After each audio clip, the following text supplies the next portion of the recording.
우리 11절에서부터 14절까지 보도록 하겠습니다. 11절에서부터 14절까지 말씀 보겠습니다. 또 우리 형제들이 어린 양의 피와 자기들의 증언하는 말씀으로써 그를 이겼으니 그들은 죽기까지 자기들의 생명을 아끼지 아니하였도다. 그러므로 하늘과 그 가운데에 거하는 자들은 즐거워하라.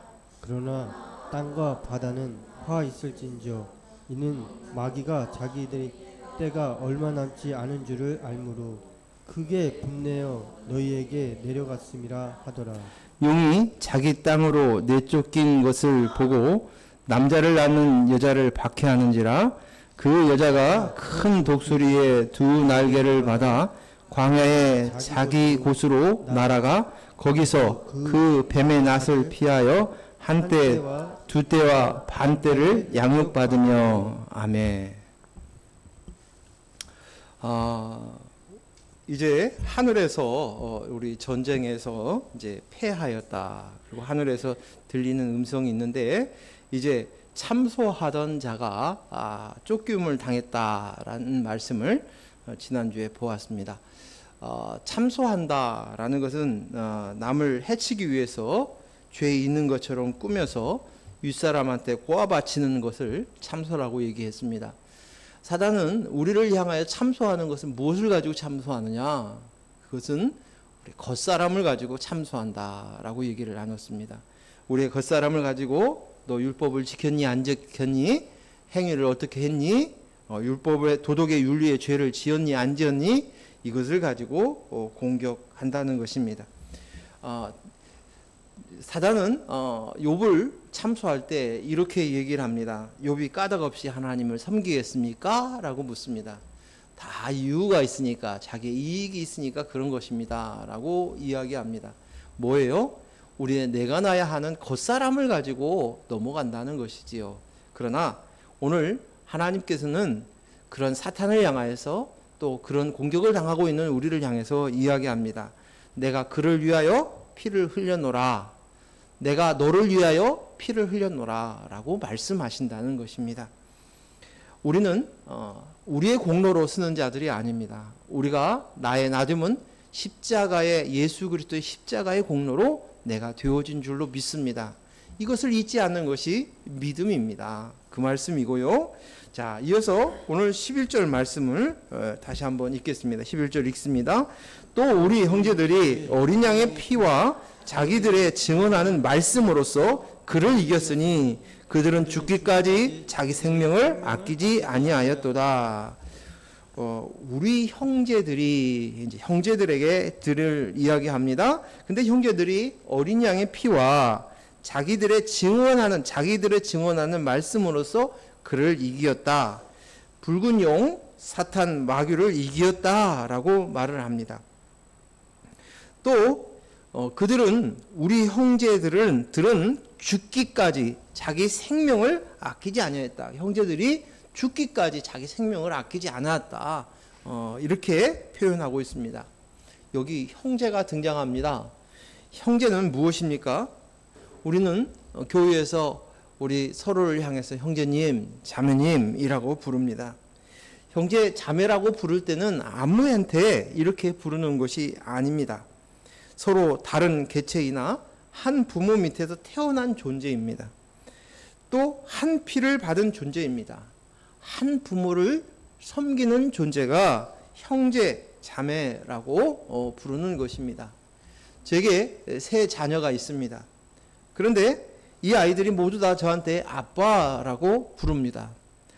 길에 가던 아이가 저한테 아빠라고 부르지는 않습니다. 그 아이들은 저한테 아마 아저씨라고 부를 것입니다.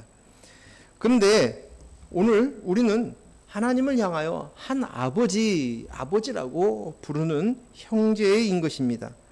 아버지로부터 피를 받았기 때문입니다.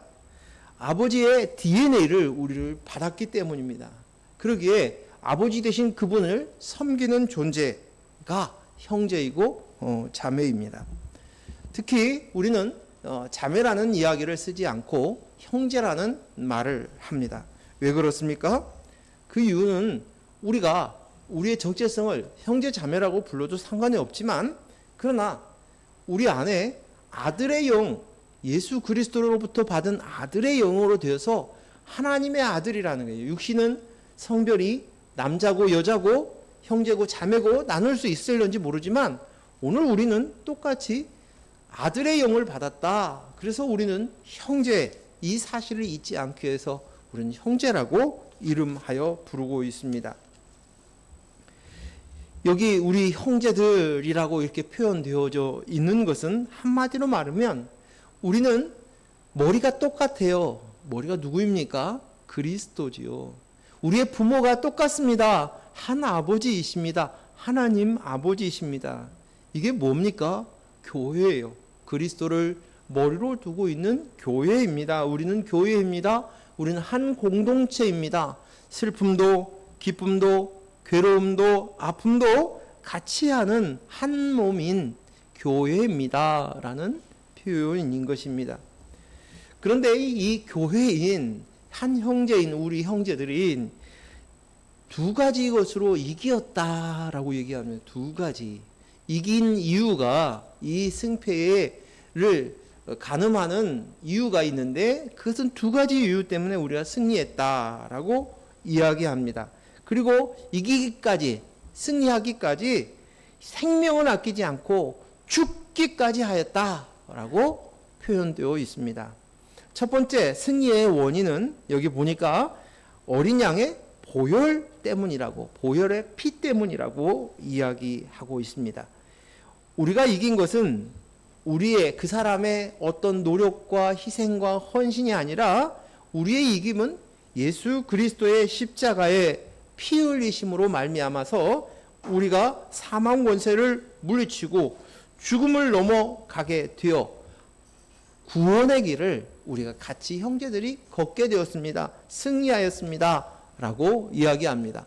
그래서 사도 바울은 로마서에서 이런 표현을 하고 있습니다. 로마서 8장 35절에서 37절까지 말씀 보겠습니다. 같이 읽습니다. 누가 우리를 그리스도의 사랑에서 끊으리요? 환난이나 곤고나 박해나 기근이나 적신이나 위협이나 칼이라. 기록된 바 우리가 종일 주를 위하여 죽임을 당하게 되며 도살당할 양같이 여김을 받았나이다 함과 같으리니라.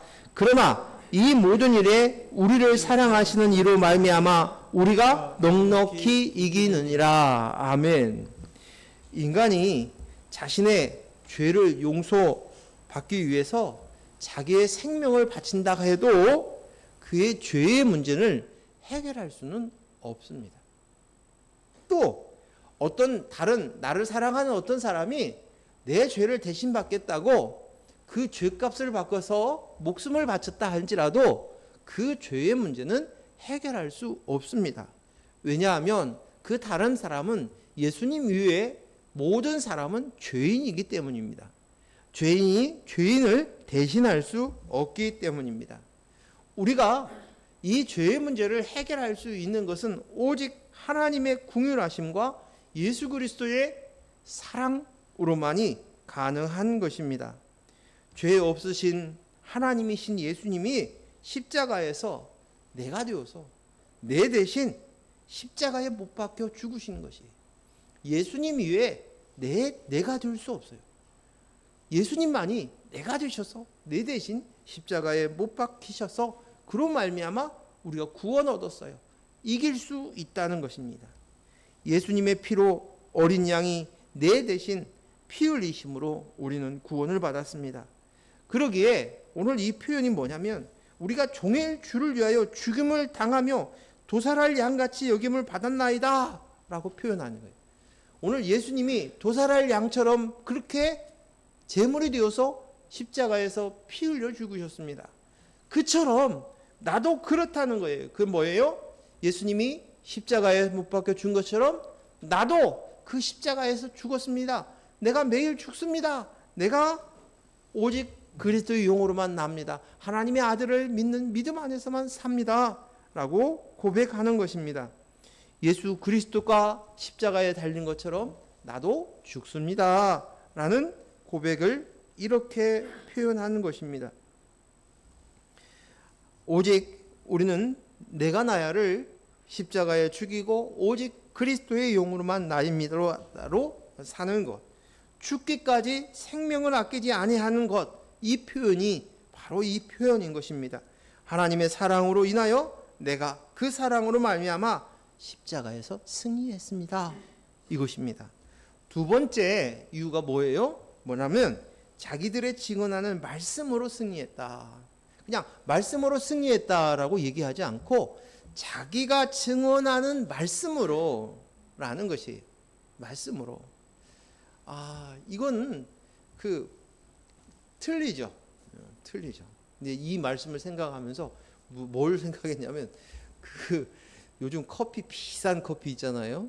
커피값도 다 올라가는데 코끼리 배변으로 나온 거, 또 사양 고양이를 통해서 나온 그것이 그렇게 비싸다고 제가 예전에 아는 목사님 갔더니 이게 그 커피라고 이거 한 잔에 얼마짜리인 줄 아냐고 하면서 대접을 받은 적이 있는데 호텔에서는 못 먹어봤고 그랬는데 그 커피 이처럼 이것이 말씀이 내 속에 들어와서 자기의 증언으로 되어졌다는 거예요. 자기 것으로 자기가 소화시켜서 나온 것이라는 말이에요. 예수님이 이 땅에 오셔서 처음에 시작할 때 공생애를 시작할 때 사단에게 시험을 받았습니다. 그때 사단을 무엇으로 이겼습니까? 예수님은 가라사대 말씀 이르시기를 다 말씀으로 그 공격을 이겨내고 승리하셨습니다. 사단의 거짓말로 인한 공격 속에서도 그 유혹 속에서도 예수님은 진리이신 말씀으로 선포하심으로 승리하셨고 십자가에서 끝내 승리하셨습니다. 우리는 증언하는 말씀으로 우리는 승리해야 될 줄로 믿습니다. 이 증언은 내가 예수님을 안다. 나와 연합되어서 나다. 예수님이 말씀이 내 자신이 되었다. 그래서 그 말씀으로 내가 체험되었고 체득되었고 경험하였다. 이것을 고백하는 것이 증인이라는 단어를 쓸 수 있는 것이에요. 지금 내 속에 그 말씀이 진행되고 있습니다. 내 말씀이 내가 지금 ing 진행 중에 있습니다. 이 말씀이 여전히 내 말씀 가운데서 있고 그 말씀이 있는 내 영이 증언합니다 라고 말하는 것입니다. 제3자가 내가 이걸 보았어요. 정확히 알지 못하지만 그 사람이 어떤 옷을 입고 지나간 것 같아요. 이거예요. 그 증언의 힘이 없는 거예요. 확실한 증언이 될 수 없는 거예요. 그래서 오늘 이 증언이라는 것은 내 안에 내 사건으로 이루어진 것은 내가 당사자입니다. 체득한 것입니다. 내가 경험한 것입니다. 라는 것이에요. 이 증언은 예수 그리스도가 진리로 오셔서 십자가에 못 박혀 죽으심으로 말미암아서 그 사건이 내 사건입니다. 내 속에서 이루어졌습니다. 그 말씀대로 내 사건이 예수님의 그 골고다의 그 십자가의 그 사건이 내 사건이 되었고 그 내 사건으로 말미암아서 내가 예수님이 부활하신 그곳이 바로 내 속입니다. 부활하셔서 오신 곳이 바로 나입니다. 이 고백인 것이에요. 이것이 지금 증언하는 말씀으로 내가 승리했다. 그 증언으로 이렇게 이야기하고 있는 것입니다. 자, 12절 말씀 읽겠습니다. 그러므로 하늘과 그 가운데 거하는 자는 즐거워하라. 그러나 땅과 바다는 화에 있을진저 이는 마귀가 자기의 때가 얼마 남지 않은 줄을 알므로 크게 분내어 너희에게 내려갔음이라 하더라. 아멘. 여기에 대조적으로 이야기하고 있는데 하나는 하늘이고 밑에는 땅과 바다예요. 그런데 하늘은 즐거워하라는 것이에요. 근데 땅과 바다는 화 있을진저 화가 있다는 것이에요. 이것을 대조적으로 구분하여서 이야기하고 있습니다. 하늘과 그 가운데 거하는 자는 즐거워하라. 땅과 바다에 있는 자는 화 있을진저 이렇게 이야기하고 있는 것은 하늘에 있는 자는 왜 기뻐하고 땅과 바다에 있는 자는 화가 있고 괴로워해야 하는가, 경고를 들어야 되는가, 이것을 너희가 분별할 수 있어야 되는 줄로 믿습니다. 여기에 하늘과 하나님께 거하는 자는 하나님 나라에 살고 있는 자들이에요. 하나님이 다스리는 자예요. 하나님이 왕이신 거예요. 하나님의 장막 안에 거하는 자예요. 즉 다시 말해서 나는 그리스도가 머리이십니다. 그리스도가 나입니다. 나는 그리스도로 말미암은 나입니다. 그리스도의 영으로 말미암은 나입니다. 라는 것입니다. 이 고백 안에, 이 장막에 있는 자는 짐승, 붉은 용이 그곳에서 쫓겨났다는 거예요. 더 이상 하늘에 사는 자는 사단, 붉은 용이 공격으로부터 완전 쫓겨났기 때문에 보호가 되었다는 거예요. 그리스도가 머리를 두고 그리스도의 영의 다스림 속에 있는 하늘 백성에게는 붉은 용이 할 것이 없어요. 힘을 못 쓰는 것이. 왜요? 예수님께서, 어린 양 되신 예수님께서 그 핏값을 치르시고 이것은 내 것이야, 내 소유야, 당당하게 소유를 주장하고 계시는 것이에요. 선포하시는 것이야. 그는 내 것이다, 내 소유다, 내 백성이다 라고 말씀하시고, 그러기에 내가 그를 보호하고 내가 인도하고 내 안에서, 내 통치 안에서 거한다. 그러기에 사탄은 더 이상 힘을 쓸 수 없는 것입니다. 하지만 하늘과 바다에, 땅과 바다에 있는 사람들에게는 아닙니다. 이것은 여전히 땅은 우리가 생각할 때 내가 나야예요. 인본이에요, 인본. 그래서 인본 가운데 있는 자들을 오늘 땅과 바다로 표현하고 있습니다. 땅을 가지고 땅에게 목숨을 걸고 사는 거예요. 이 땅에 대해서 내가 이곳에서 성공하리라, 이 땅에 성공을 이루리라, 이 땅이 목표인 거예요. 여전히 땅에서만 잘 되기를 원하고 성공을 꿈꾸고 그곳에서 인정받기를 원하는 자들에게는 사탄 마귀가 힘을 쓴다는 거예요. 사탄 마귀가 잡아먹으려고 공격을 가한다는 거예요. 그러니 화 있을진저 경계하라는 거예요. 그곳에서. 하지만 오늘 이 말씀에 뭐라고 하냐면, 왜 사탄이 더 이렇게 힘을 쓰느냐면 그의 시간이 얼마 남지 않았기 때문이다라는 것입니다. 이 또한도 그 사단의 시간이 정해져 있다는 것을 알고 있습니다. 하지만 그 정해져 있기 때문에 삼킬 자를 찾아서 으르렁거리며 우는 사자처럼 공격하는 것입니다. 사탄은 활동 시간은 정해져 있지만 그들의 시간이 얼마 남지 않았기 때문에 그는 길을 쓰고 공격해 올 것이라는 것이에요. 땅에 있는 자는 여전히 사탄의 영향권 아래 있고 이 땅에서 잘되고 성공하기 위해서 살아가기 때문입니다. 이 땅에서 성공과 실패의 기준이 어디에 있습니까? 사람의 인정이죠. 후대에 이름을 남기는 것이죠. 이 땅에서 큰 권세와 권력을 가지는 것이지요.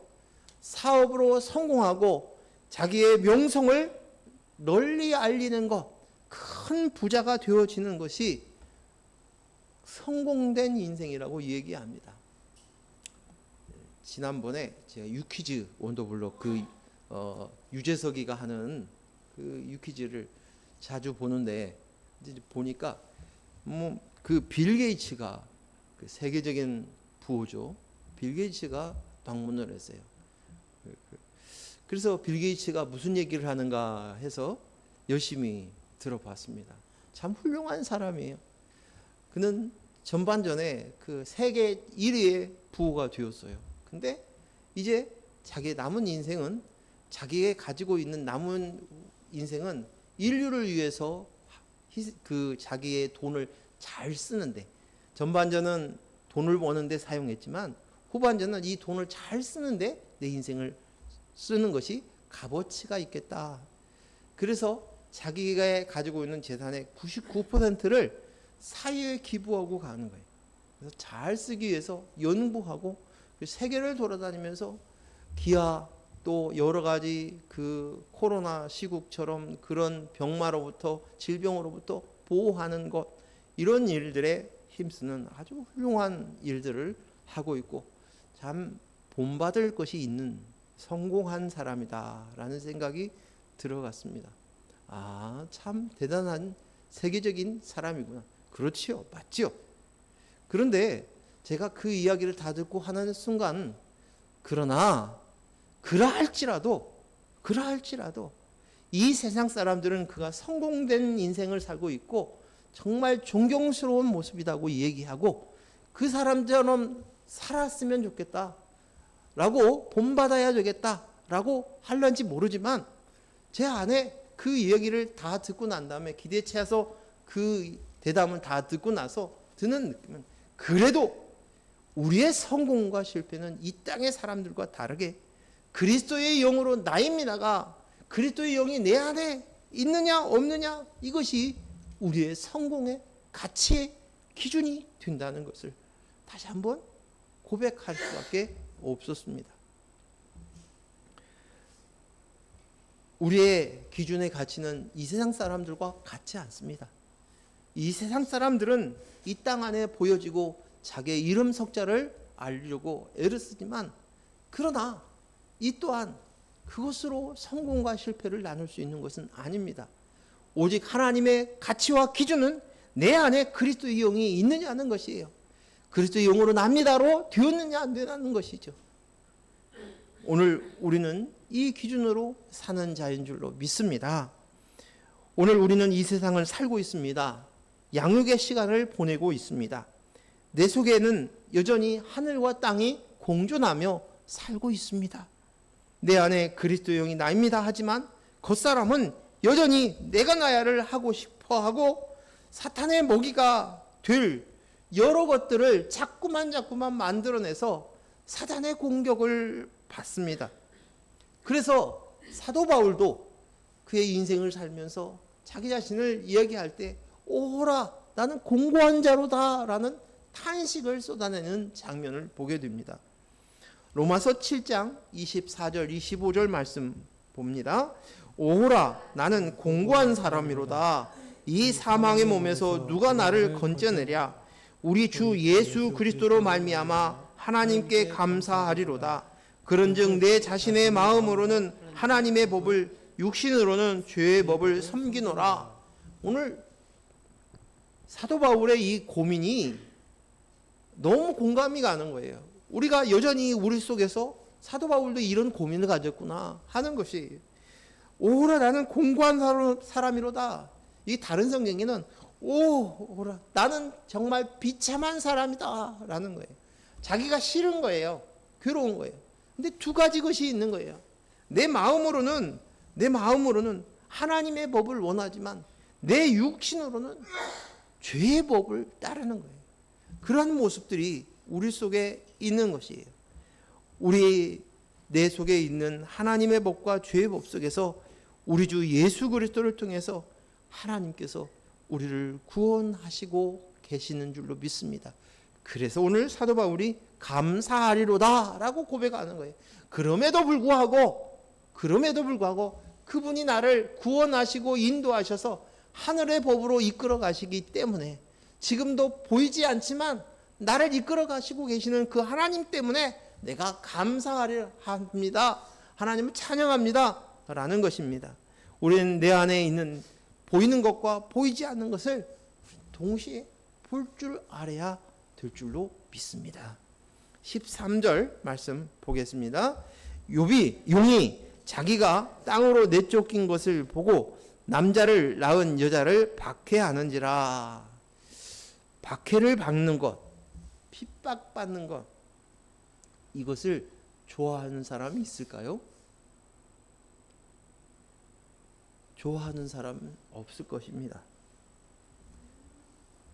그런데 우리는 모두 평안하면 좋고 아무 일도 일어나지 않으면 좋겠다라고 생각합니다. 그런데 예수님께서는 우리에게 역설적으로 핍박받는 자는 복이 있다라고 말씀하시는 거예요. 핍박받는 자는 복이 있다. 다시 뒤집어서 얘기하면 복받는 자는 핍박받는 자다라고 얘기하는 거예요.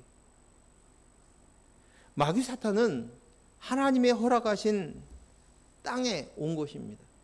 그러니까 즉 다시 말해서 큰 용이 마귀 사탄이 땅에 쫓겨났어요. 땅과 바다에 왔어요. 근데 그것은 하나님의 허락하심이 없이는 있을 수 없는 일인 거예요. 그래서 곧 하나님이 허락하셔서 이 땅에 왔다. 그렇다면 그 용이 힘을 쓰고 쫓겨나서 우리에게 와서 공격하고 탄압하는 것은 하나님의 허락하심인 거예요. 그렇다면 그 하나님의 허락하심이 있었다는 것은 이 용이 사탄 마귀가 해야 할 역할이 있는 거예요. 그 목이 있는 거예요. 그래서 하나님이 허락하신 거예요. 주어진 것이에요. 즉 다시 말해서 그 탄압과 핍박과 박해도 하나님의 허락하심. 왜? 우리를 위해서, 나를 위해서, 나를 양육하기 위해서 필요한 역할이라는 거예요. 그것이 없었으면 좋겠어요. 핍박이 없었으면 좋겠어요. 압박이 박해가 없었으면 좋겠어요. 라고 얘기하지만 그렇습니다.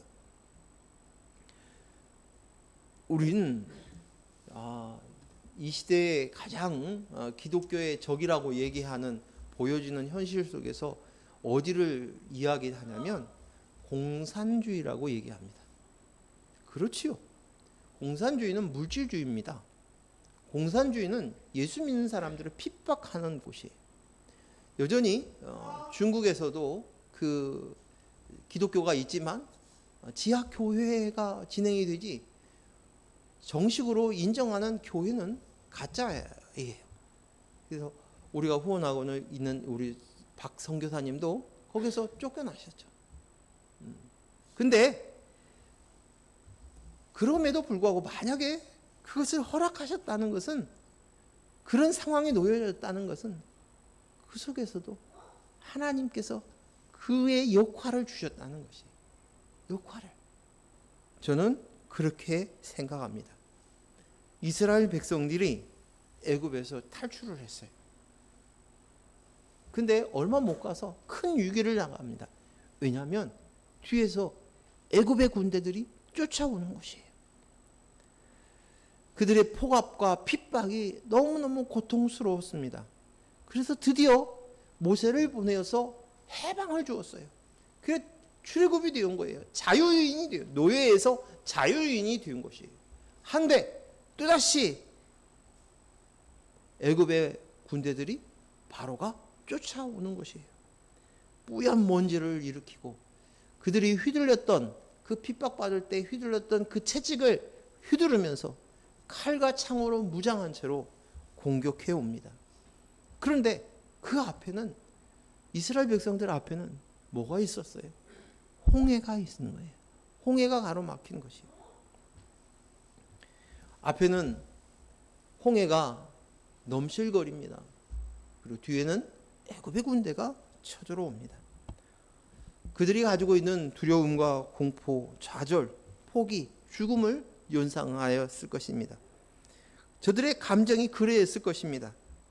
그런데 오늘 그들이 뒤쫓아오는 애국 군대를 생각할 때 그들이 선택할 길은, 유일한 방법은 홍해를 향해 건너는 수밖에 없었습니다. 홍해 앞을 향해서 가는 것이, 홍해가 뻔히 앞에 있는 줄도 알면서도 홍해 앞으로 갈 수밖에 없었어요. 그래야만 살 수 있으니까, 그래야만 자유를 유지할 수 있으니까, 다시는 폭압 안에 들어가지 않기 때문에 그 마병들의 달려오는 말급 소리를 들으며 그 고통 가운데, 두려움 가운데 홍해를 갔고, 끝내 그들은 홍해를 걸어서 지나가는 일들을 경험하게 되어집니다. 그리고 뒤에 쫓아오는 애굽의 군대는 다 물속에서 수장되었습니다. 홍해는 하나님께서 우리에게 보여주시는 그것입니다. 정말 무서운 공포 속에서도 홍해로 갈 수밖에 없도록 밀고 가시더니 그 홍해를 통과하게 하시는 것이에요. 이것은 마치 내가 죽고 그리스도의 영으로만 삽니다의 고백입니다. 세례를 받는 것과 똑같습니다. 물속에 들어가 내가 나야는 죽습니다. 내가 다시 산 것은 오직 그리스도로 말미암아 삽니다. 이게 세례예요. 이게 세례예요.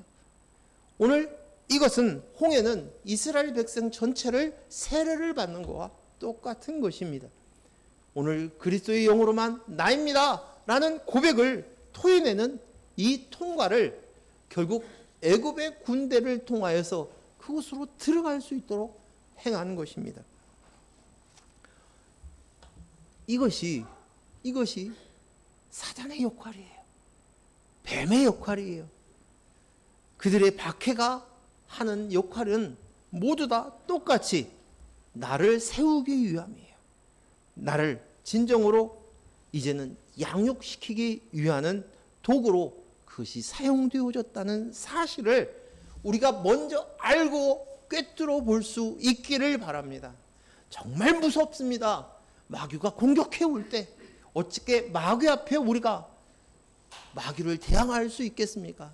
하지만 그들은 하나님이 허락하신 목을 하는 것이고 우리는 그 속에서 정금같이 나올 수 있는 기회를 하나님이 만들어 가신다는 사실을 우리는 알고 깨달아야 될 줄로 믿습니다. 마귀의 몰아치는 공격 앞에 정신을 차리지 않을 수 없고 그리고 정신을 똑바로 차리면서 내 속에 그리스도의 영으로만 나임을 깨닫고 고백함으로 우리는 마귀의 공격에서 완전히 능히 승리할 수 있는 것입니다. 핍박과 박해가 없다면 여전히 내가 나야 하면서 정신을 못 차리며 살아가는 거예요. 흐리멍텅하게 살아가는 것이에요.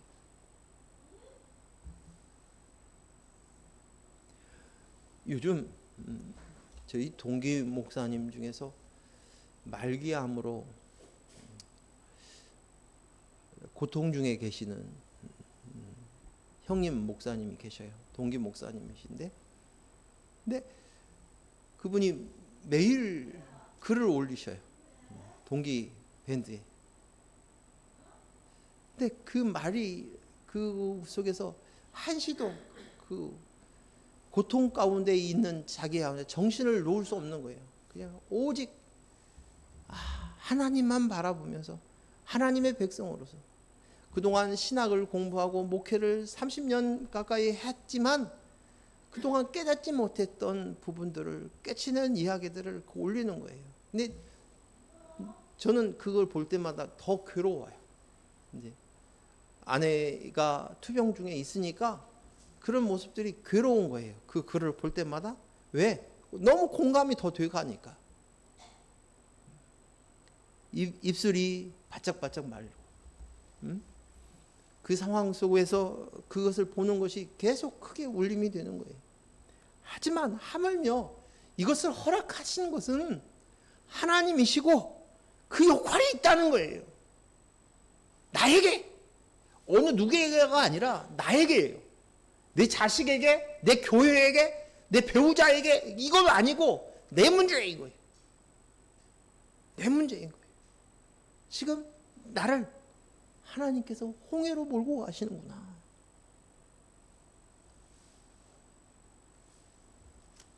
사단이 때론 핍박하고 박해오고 공격해 올 때면 아프고 고통스럽고 괴롭지만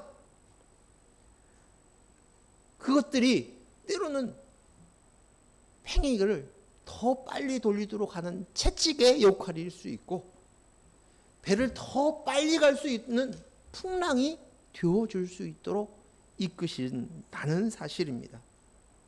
그리스도의 영으로 나입니다로 가도록 이끌어 가시는 하나님의 방법일 수 있습니다.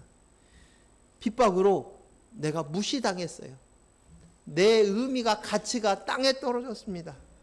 내가 소유감을 느꼈습니다. 내 의가 땅에 떨어졌습니다. 외롭습니다. 고독합니다. 자존심이 상합니다. 속상합니다. 우울감으로 너무 괴롭습니다. 짜증이 납니다. 화가 납니다. 하지만 우리는 이 속에서 일하시는 하나님을 보아야 할 줄로 믿습니다. 그 속에서 묵묵히 보는 거예요. 내가 왜 그러지? 왜 내 속에 이렇게 힘들지? 내가 이렇게 고통스럽지? 내가 나야를 보고 확인하는 것을 해야 합니다. 그리고 자기를 부인하고 우리는 홍해로 들어갈 때 마침내 우리는 약속의 땅 가나안 땅에 안착할 수 있을 줄로 믿습니다. 시편 73편 말씀 한 두 구절 보겠습니다. 16, 17절 같이 읽습니다. 내가 어쩌면 이를 알까 하여 생각한즉 그것이 내게 심한 고통이 되었더니 하나님의 성소에 들어갈 때야 그들의 종말을 내가 깨달았으니. 여러분 시편 73편이 어떤 내용인지 아시죠? 이 땅 안에 성공하는 이들이라고 자랑하는 이들이, 하나님을 무시하고 하나님을 알지 못하는 이들이 너무 형통하고 잘되고 성공하는 거예요. 너무 괴로운 거예요. 그 모습이 자기가 배고픔 때문에 그런 것이 아니라 그와 비교했을 때 내가 너무 초라한 거예요. 내가 너무 낮아 보이는 거예요. 가치 없어 보이는 거예요. 그 괴로운 거예요. 그것을 하나님 앞에 토해내는 거예요. 그런데 그가 비로소 성전에 갔을 때야 내가 이제 알았다는 거예요. 성소에 들어가서야 무엇인가를 이제 정신을 차리고 깨달은 거예요. 22절 23절 같이 읽습니다. 내가 이같이 우매무지함으로 주 앞에 짐승이 오나 내가 항상 주와 함께하니 주께서 내 오른손을 붙드셨나이다. 아멘. 그들이 배고프고 고독감과 자기의 부족함으로 인해서 힘들고 핍박이 오고, 그래서 그것으로 인해서 너무 힘이 들었지만 이제 최종적으로 고백하는 것이 난 그리스도의 영으로만 나입니다. 이곳으로 하나님이 이끄셨다는 것입니다. 이 표현인 거예요. 14절 읽겠습니다. 12장 14절 시작. 그 여자가 큰 독수리의 두 날개를 받아 광야 자기 곳으로 날아가 거기에서 그 뱀의 낫을 피하여 한때 두때 반때를 양육받음에. 그 여자는 교회죠. 그 여자가 아들을 낳았어요. 그리스도의 영이 납니다. 교회인 저와 여러분들이 이제 주님 앞에서 박해를 받는 거예요. 박해를 받는 이 공경으로 핍박을 받고 있는데, 그때 큰 독수리가 나와서 큰 날개로 우리를 보호하신다는 거예요. 없는다고 말씀하고 있습니다. 여기 큰 두 날개로 받는다라고 표현은 이 추락하고 있는 이 가운데에서 큰 날개로 추락하고 있는 우리를 받아낸다. 그래서 우리를 날개를 해서 어디로? 광야를 지나서 자기의 곳으로 간다. 왜? 뱀을 피해서, 뱀의 낫을 피해서 한때 두때 반 동안 양육될 곳으로 간다라고 이야기하고 있습니다. 출애굽기 19장 4절에 이 내용이 또 나옵니다. 출애굽기 19장 4절 읽습니다. 내가 애굽 사람에게 어떻게 행하였음과 내가 어떻게 독수리 날개로 너희를 업어 내게로 인도하였음을 너희가 보았느니라. 이스라엘 백성들의 구원의 모습을 하나님께서는 그 애굽에서 이스라엘 백성을 어떻게 구원하셨는가, 그 하나님이 하신 일, 예수 그리스도의 어린 양의 피로 그들을 통과시켜서 그를 구원하셨어요. 그리고 광야에 40년 동안 인도하고 보호하시면서 먹이시고 입히시고 재워주셨습니다. 이는 큰 독수리 날개로 너희를 업었다라는 표현을 그대로 요한계시록에서 사용한 거예요. 이 장면을 표현한 것입니다. 우리는 이 땅에서 박해로 괴로울 수 있고 아프기도 하고 자존심도 상하고 나를 느끼지 못하니까 너무 괴로워서 기가 죽어서 고개를 쳐박고 있는 순간이 있습니다. 이것을 못 견뎌서 현대인들이 스스로 자기 목숨을 끊는 사람들이 갈수록 늘어나는 것입니다. 그런데 그런 고통의 순간에 내가 얼마나 스트레스를 받고 얼마나 불안하고 얼마나 배가 아프고 얼마나 외롭고 얼마나 고독한지 모릅니다 라고 하소연할 수 있습니다. 그런데 그런 인생의 광야에서 하나님께서 큰 독수리를 준비하시고 그 날개로 어부쳤다 그 속에서 라고 이야기합니다. 사도 바울 선생님이 하나님께서 처음 그에게 나타나서 나는 내가 핍박하는 예수라 하시고 사도 바울의 눈이 어두워졌습니다.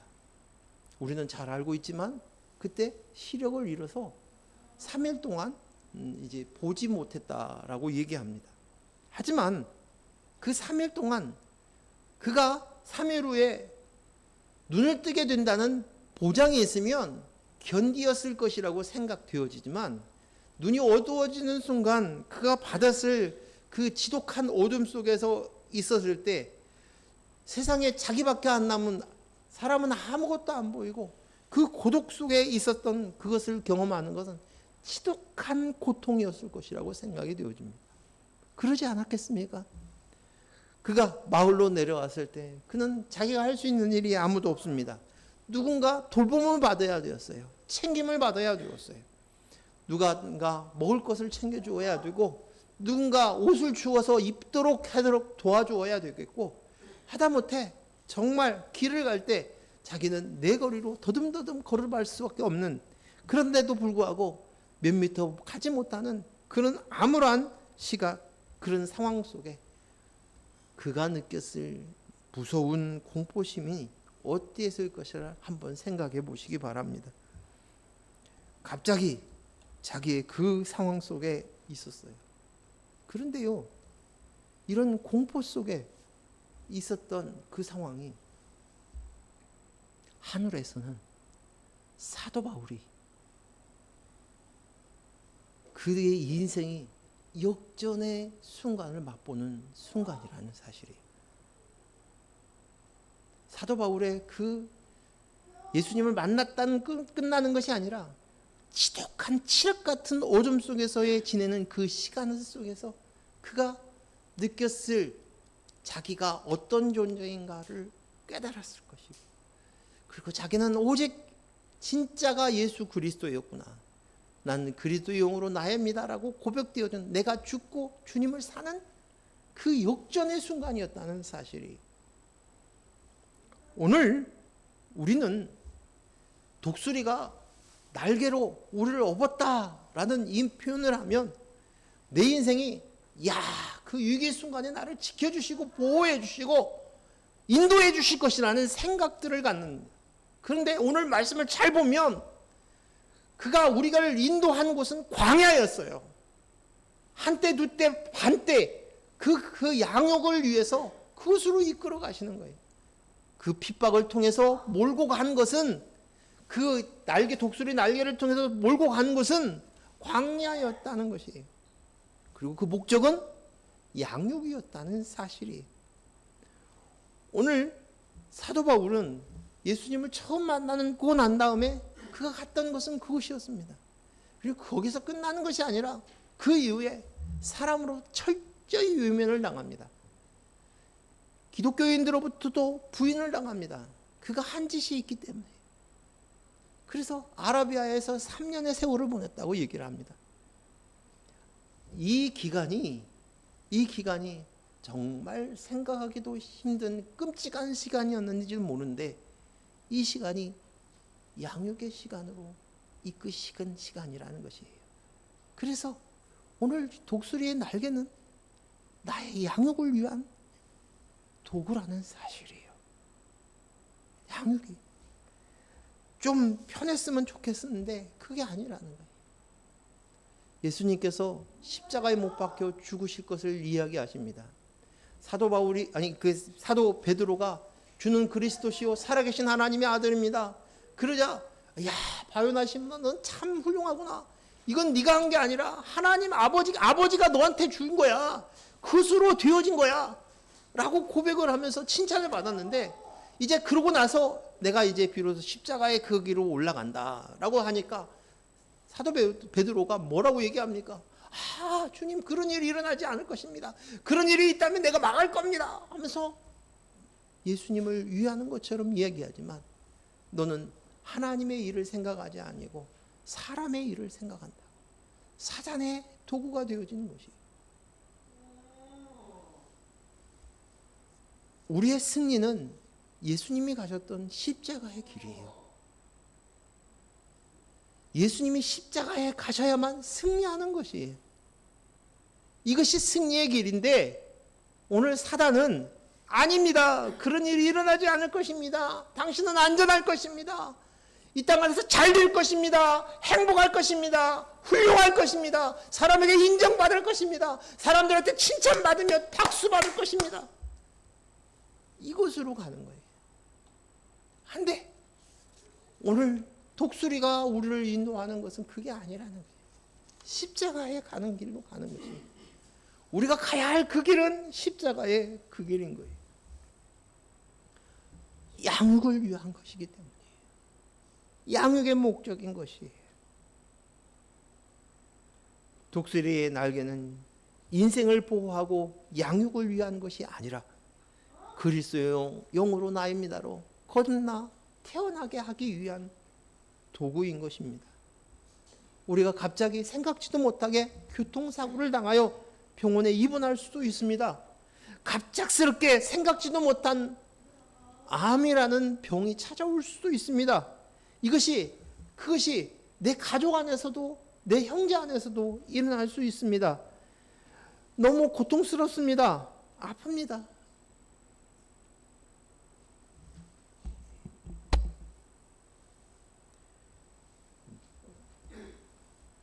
저희 누나가 이제 권사님이 되셨는데 누나가 전화를 못 하는 거예요. 왜 전화를 안 하냐? 서운하다. 너무 힘들어서 못했다는 거예요. 그 성정을 알고 있기 때문에 나는 짐작은 갔는데 내가 어떻게 그게 인생인 거예요. 그게 인생이에요. 그런데 이것이 하나님 허락하셨다는 거예요. 그것은 목적이 있다는 거예요. 하나님이 그냥 주신 게 아니에요.